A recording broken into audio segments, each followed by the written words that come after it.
Hi everyone, welcome to our channel. So మనకైతే nomination list అయితే వచ్చేసిందండి. చిన్న వీడియో 1 మినిటే, చివరి వరకు చూడండి. ఎవరు ఎలిమినేట్ అవ్వచ్చు అనేది కూడా చెప్తాను.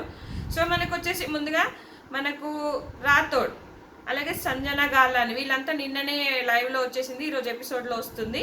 సో మన రెంటర్స్ ఓనర్స్ అంతా కలిపి టెనెంట్స్తోని ఒకరిని చేయమంటే సంజనాని చేశారు.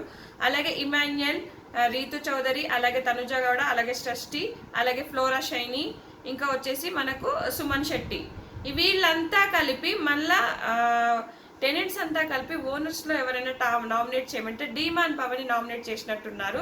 సో వీళ్ళంతా కలిపి వాళ్ళనొక్కని, వాళ్ళంతా కలిపి వీళ్ళనొక్కని, సో ఇద్దరిద్దరి మెంబర్స్ని నిల్చోబెట్టి అక్కడ ఏదైనా టాస్క్ పెట్టేసి వాళ్ళిద్దరులో ఎవరు బెస్ట్, ఎవరు ఏంటి అని మేబీ అడుగుతారేమో. చిన్న లీక్ అనమాట ఇది. సో ఇద్దరిద్దరిని నిల్చోబెట్టి అందులో నుంచి ఒకరిని చేశారనమాట. సో ఎవరు ఎలిమినేట్ అవ్వచ్చు అంటే నలుగురు ఉన్నారండి. సో డిమాన్ పవన్, అలాగే సంజన, అలాగే ఫ్లోరా షైని, సుమన్ శెట్టి, వీళ్ళ నలుగురిలో ఎవరైనా వెళ్ళొచ్చు.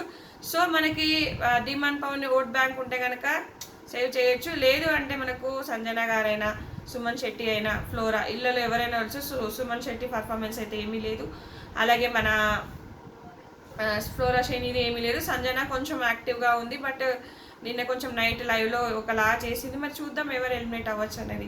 సో ఇది ఫ్రెండ్స్ ఈ వీడియో. నా ఛానల్ సబ్స్క్రైబ్ చేసుకుంటే లైక్ చేయండి. Thanks friends, thanks for watching. నా ఇన్స్టాని కూడా ఫాలో అవ్వండి.